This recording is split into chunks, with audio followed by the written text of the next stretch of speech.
নির্বাচনে দাঁড়ায়, আর শেখ হাসিনা তো প্রকাশ্য হয়ে থেকে 2 দিন অন্তর অন্তর বক্তৃতা দিতেছে, মেসেজ দিতেছে। উনি যদি দেয় যে দেশটাকে ষড়যন্ত্র করার জন্য ওই মার্কায় আমরা প্রার্থী সব দাঁড়ায় দাও, তখন কি আপনি কি করবেন? এই সরকার কি করবে? তারে কি আপনি ঠেকাইতে পারবেন? কাজে এইটা হলো ষড়যন্ত্র। আবার সে আধিপত্যবাদকে ফিরে আনার জন্য, আবার আওয়ামী লীগকে ফিরে আনার জন্য এটা একটা ষড়যন্ত্র। আর আমাদের এখানে কোথাও নাই, আমাদের উপমহাদেশে নাই, এটা এই সিস্টেমই নাই, কেউ বুঝেই না। তারপর এটা কি হবে? মনে করেন একটা ঝুলন্ত পার্লামেন্ট হবে, ঝুলন্ত পার্লামেন্ট। অর্থাৎ সংখ্যা অনুযায়ী আজকে মনে করেন যে 42% হোক বা 50% হোক, যদি আজকে সদস্য ভোট দেয় বিএনপিকে, দেখা গেল যে সেখানে হয়তো অ্যাবসলিউট মেজরিটি আমাদের হইল না, তখন দেখা যাচ্ছে অনেক কিছু করা যাবে না। তারপরে জোট করে আপনাকে সরকার করতে হবে। 2 দিন পর পর সরকার পরিবর্তন হবে, 2 দিন পর পর সরকার পরিবর্তন হবে।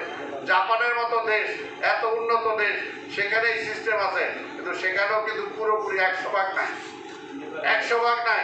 একটা সীমিত অংশের জন্য এই সিস্টেম তারা চালু করছে। তারপরেও কিন্তু 2 দিন পর পর তাদের প্রধানমন্ত্রী চেঞ্জ হয়ে যায়। বাংলাদেশের অর্থনীতিতে এটা কোনোভাবেই সম্ভব না যে একটা ঝুলন্ত পার্লামেন্ট, একটা ঝুলন্ত পার্লামেন্ট যখন হবে, তখন কঠিন কোনো সিদ্ধান্ত নিতে পারবে না, কঠিন কোনো কাজ করতে পারবে না। আরেকটা তারা চাইতেছে কি, জাতীয় সংসদ নির্বাচনের আগে 2 দিন পর পর প্রসিড করতেছে। এর মধ্যে এই সরকার জোরালোভাবে একটা পদক্ষেপ নিতে পারছে না, অন্যান্য কেউ বলতেছে না। আজকে প্রসিডের মধ্যে আমরা তো জানি না যে সেখানে আমাদের নাগরিকদেরকে পাঠাচ্ছে না তাদের কোনো অনুচর বা চরদেরকে পাঠাচ্ছে। তারা এই দেশের ভিতরে ঢুকে কোনো ষড়যন্ত্র করবে কিনা আমরা তো সেটা জানি না। সেই কথাটা কি ওই ইউনিয়ন পরিষদের চেয়ারম্যানরা ওইটাকে প্রতিরোধ করতে পারবে, ঠেকাইতে পারবে? সেটাকে ঠেকাই দিলে পার্লামেন্ট দরকার। যে পার্লামেন্টে জোরালোভাবে বলা হবে, ভারত তুমি এটা থামাও। জাতিসংঘে বলা হবে যে প্রত্যেকটা রাষ্ট্রের, কোন স্বাধীন রাষ্ট্রে কি এরকম আছে নাকি? ইচ্ছা হইলো পুশ করে দিলাম। কে বলবে সেটা? ওই ইউনিয়ন পরিষদের চেয়ারম্যান যা বলবে? এটা পার্লামেন্ট মেম্বার বলবে। আজকে রোহিঙ্গাদের ঠেকাইতে পারতেছিলাম, এই রোহিঙ্গাদেরকেও, ভারতের রোহিঙ্গা ঢুকছে, ওই রোহিঙ্গা আমাদের বাংলাদেশে ঠেলা পাঠায় দিচ্ছে, মনে যে আশ্রয়স্থল।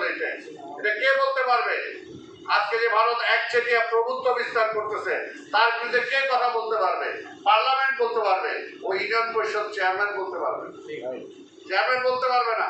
তো সেই কারণেই আজকে যদি আমার দেশটাকেও বাঁচাইতে হয়, দেশের মানুষকে যদি বাঁচাইতে হয়, গণতন্ত্র আমি এখনো ফিরে পাই না। ভোটের অধিকারটা যেটা ছিল